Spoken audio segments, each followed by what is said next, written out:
Hi,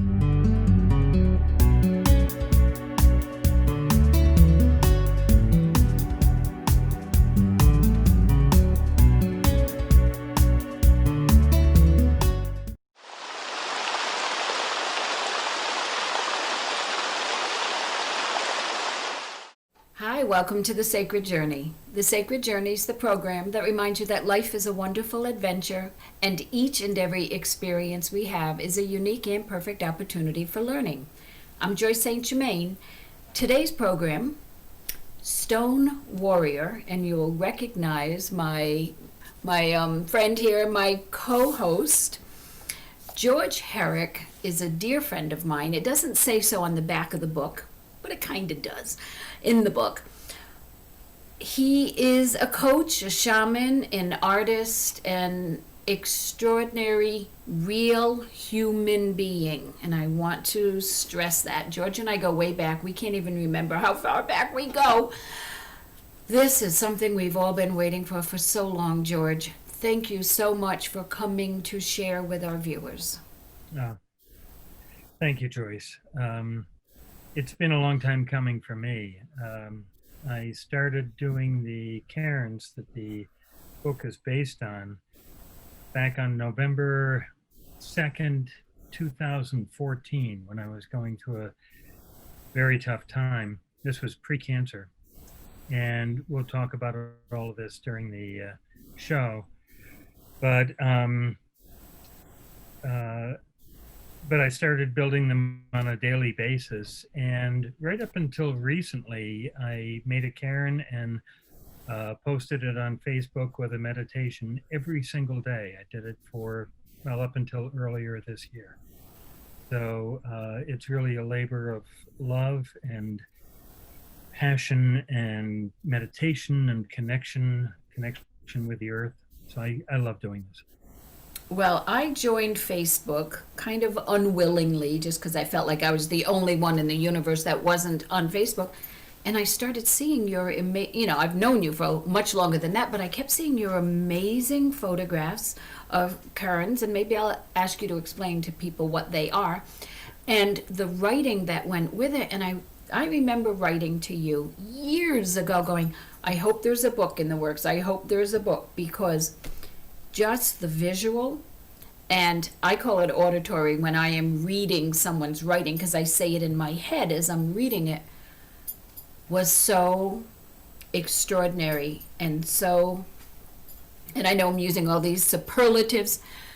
I have to tell you, you gifted me with this yesterday, on December 10th, which was my birthday, and it was later in the afternoon. Yes, thank you so much.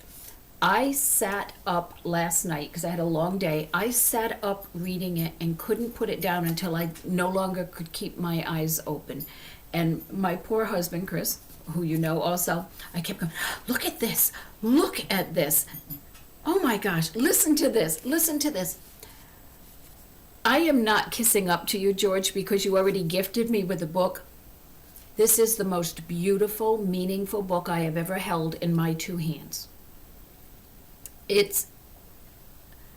I'm going to stop trying to find words to describe it.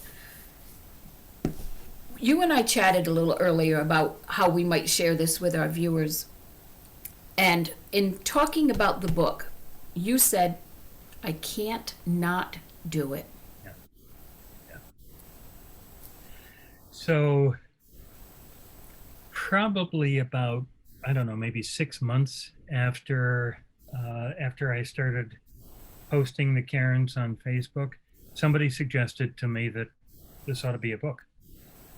And, again, that was, well, by that time it was early 2015.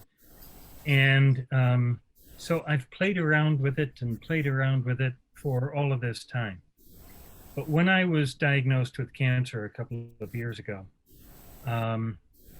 and treated for cancer, the meditations shifted to talk about that and the process I was going through, and how I contributed to my healing, and how other people, including you, contributed to my healing.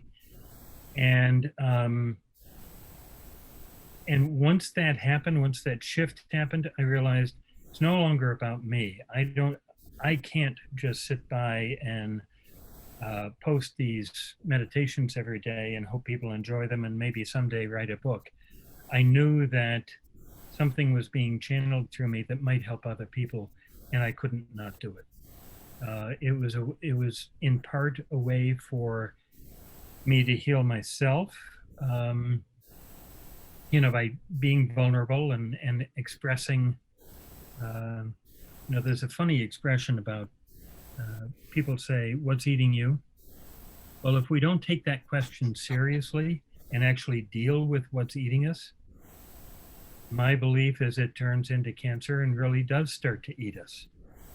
It's about letting go of some of that um, stuff that all of the doubts and fears and the way we don't love ourselves and the way we treat ourselves. That if we don't let that out, it's got no place to go except to fester inside. And there's so many studies that prove that, because now science and medicine, the testing is so precise that we can tell that. And for a person in the helping or healing profession, as you are, to be able to bear yourself, to be able to say, I'm struggling, here is what I'm looking at, here's what I'm going through, here's what I'm doing about it, because sometimes people in the helping or healing profession believe mistakenly we need to project ourselves as perfect or who will want help from us. And it's not an egotistical thing, it's an unrealistic thing. It's an out of touch with ourselves and with the people with whom we work. Well, I think also there was a time for it. There was a time when, things were much more hierarchical. Yes. And what we're discovering now is that really the connection, human to human, heart to heart, experience to experience, has more life, more aliveness, more power. So I think in some ways it's safer to be more vulnerable now. But at the same time, vulnerability for anybody is a scary thing. It is. And to let the pain and the doubt and the fear that I go through, it's. Well, none of this would be authentic, and it would show. You can't fake authenticity. Yeah. You can't. You could have pretty pictures, you could have nice poetry, you could have all of that stuff. Authenticity you can't. And because I have the honor of knowing you personally, I can say this is you. Every word, every letter, every page, every image. It's really you. And I don't know that I've ever had the honor of, I mean, I know many people who are authors, but I don't know that I have ever had the honor of having a book, and I'm going to say actually holding it because I'm such a tactile person, and saying this is that person. It's a real expression of you. And toward the beginning, and this is probably why my husband Chris woke up, is because when I saw my name in it, I shrieked of joy and delight and surprise in the acknowledgments. And I just don't even have words for that, George. So thank you. And this is you, but you are not only you. You are such a human that this is for everyone. It is not only for people who have or are facing cancer. It's not just for men. You speak quite openly about addiction. It's not just for people who have faced it or are affected by it. It is about being, I don't even want to use the word authentic. It is just about being. I'm going to stop it right there. It is just about being. And, when I started reading so-and-so would benefit from this. Oh my gosh, what a gift for so-and-so. So-and-so needs to read this. So-and-so needs to hear this. And I would say, don't forget a copy for oneself, too. I'm going to give you free rein, George. There's so much here. I don't even know where you want to begin. I will ask you, though, just to tell a little bit about what a cairn is, because not everyone Sure, knows. sure. So basically, what a cairn is a stack of rocks, and we've all seen them. They use them a lot nowadays for advertising spas and things like that. But basically, it's a stack of rocks. This one is a little more complicated in that I made an arch and photographed the sunset through it. But it can be as simple as I did one. I found a bird's nest that had fallen from a tree. So I took the roundest stone I could and put it right in the center of the bird's nest. And as far as I'm concerned, taking artistic license, that's a cairn. Probably to be official, I should have put one more rock on top of it because cairn means stack of rocks. They use them, different culture, they exist all over the world, and different cultures have different reasons for them. The Inuit people in Alaska call them Inuksuk, and they use them as altars. They use them as medicine to call animals before the hunt. In the Southwest, they are often used also as altars, but also as milestones. Throughout Europe, they're used as milestones. And hikers use them to mark where they go off trail.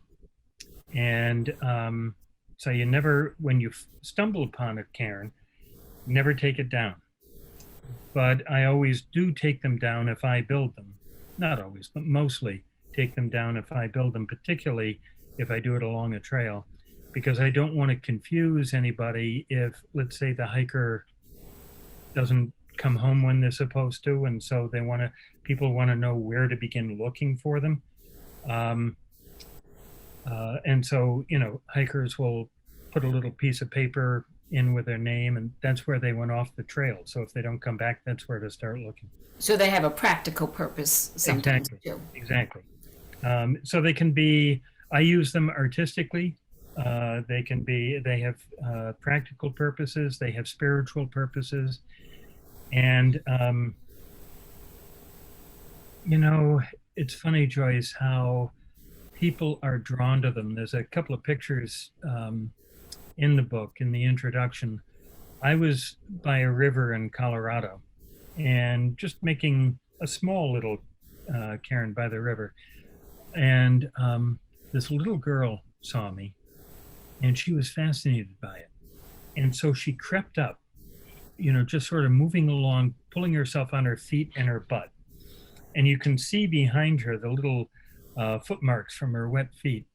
And she was watching me, and all of a sudden she started finding some stones and started to piece them together, and they'd fall and she'd try again. It's just such a natural thing for all of us, well, for many of us, as a way of connecting with the earth and making something beautiful and meaningful to us as individuals.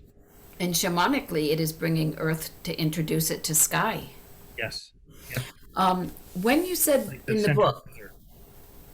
yeah, it's the beautiful way of connecting. When you in the book said you always take them down, I went, oh, what? That magnificent piece of the engineering taken down. But your reasoning just, of course, made so much sense. And I'll ask you to share that with our viewers. You had two reasons that both made sense. Yeah. One I already mentioned, and that is you don't want to, particularly if you're by a trail, you don't want to confuse park rangers or anything like that. And also, some people don't like them. They go out into nature to have. I should have said two other reasons, not the hiking one included. Yeah.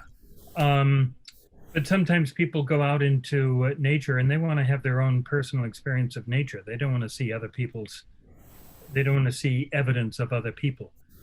So some people just don't like them, and so I don't leave them unless there's like a field of them already there.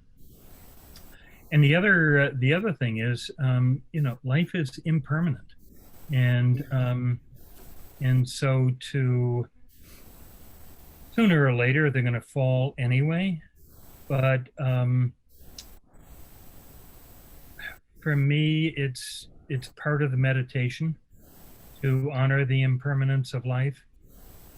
And then there's also the piece that if they do fall, and let's say a small animal comes along, a chipmunk or something, and bumps it and it falls on the chipmunk, I Yeah. certainly don't want to hurt something. So there's just a variety of reasons why I usually take them down.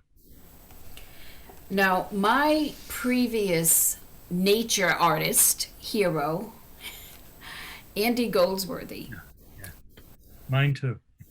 you were compared to him by Lindsay Pera Yeah. on the back cover. That's no small thing. It's no small thing. I mean, I love Lindsay. I've always loved Lindsay. I'm gonna sneeze, I think. Um, You're allowed. excuse me. Um, and that was very kind. But Andy Goldsworthy is such a god for me that to be in the same sentence as him uh, is very humbling. I make I do what I do just because I love to do what I do. I'm not seeking to be something. I am seeking to share something. Uh, I love the nature of it. I love the spirituality of it. Um, expressing my heart. Um, but the, I mean, now I don't have words. It's not that I'm trying to create the stonework as an art, but to express myself, and as an artist, that's how it shows up. You know? Does that make sense to you? It makes perfect sense. Would you share any of your imagery or your words with us now? I would love to. In fact, given what we were just talking about, I thought I'd share a reading called Fearsome Things. There is an odd fish that lives in the deepest, darkest parts of the ocean. It has a huge head, which abruptly abuts a long snake-like tail. There is no body in between. This fish has teeth that are so long and so sharp that it can't fully close its mouth.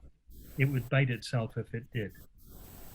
The monster has giant eyes to see through the lightless ink of its world, and it dangles a little light from its brow to attract unwary prey, like a siren's song calls the unwary sailor. It appears like a death machine from another planet, just teeth and tease and pure fear swimming in the abyss. Cancer feels like that. It isn't a common predator. Mine isn't anyway. It doesn't growl or stalk or pace or pounce. It lurks in the dark, eats in the dark, and attracts what makes it thrive. Because it lives so deep, so dark, there is no waiting for it at the surface. There is no light to shine upon it. It doesn't belong here. It has to go. But for that to happen, I have to go to it. I wonder what other fearsome things roam my inner life that would destroy me if I didn't go find them in their habitat and remove them from mine.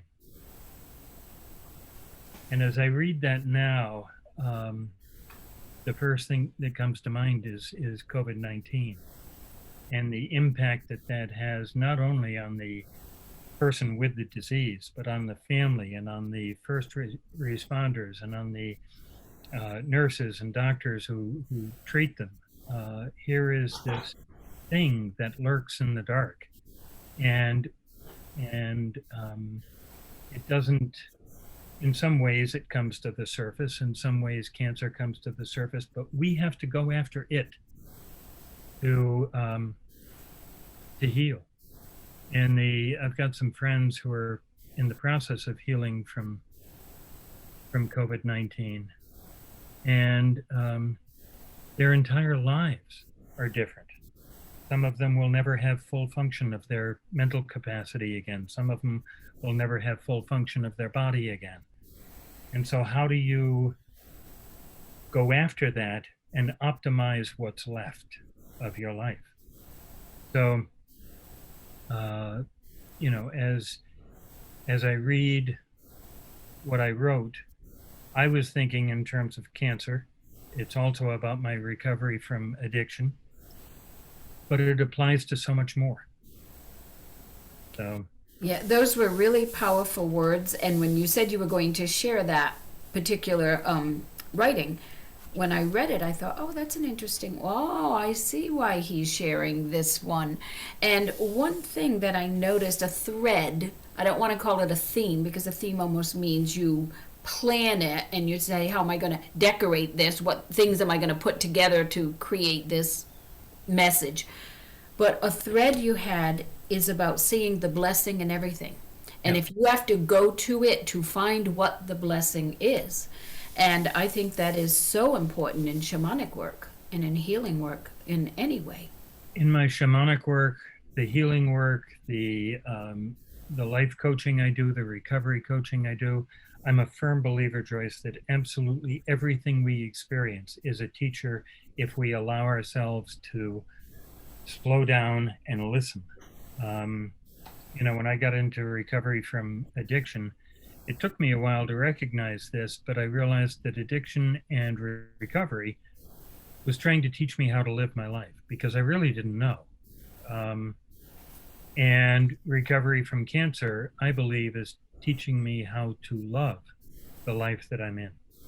And so one was about life and the other is about love.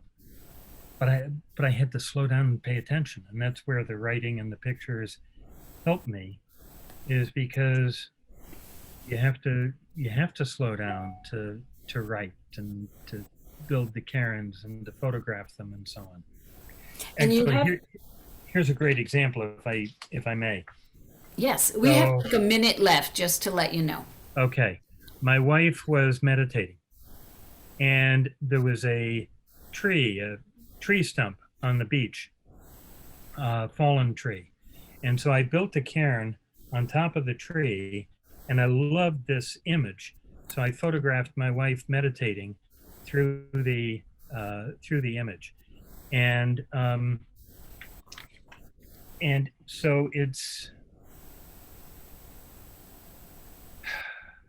about showing up, slowing down long enough to see that, slowing down enough to be able to do something with it, and slowing down enough to gain something from it. And if we can do that with relationships, we win. I don't think I could say anything that would be a better closure for this other than thank you, my dear friend. I love you. I love how you share yourself with everyone. And there used to be an expression, it's still an expression, I don't like it, warts and all. Yeah. The things that we get to know about ourselves that aren't pretty, they're not warts, blessings. Blessings and all kinds of blessings without judgment. And you were really clear about this, without judging. And I love that. So promise you'll come back another time and share more of who you are with our viewers. I will be adding information for our viewers to be able to reach you, because I'm sure there are people who would love to talk to you and perhaps even get to know a little bit more about the work that you do. So thank you so much for everything. We'll see you soon. And thank you for joining us on the Sacred Journey. We'll catch you next time.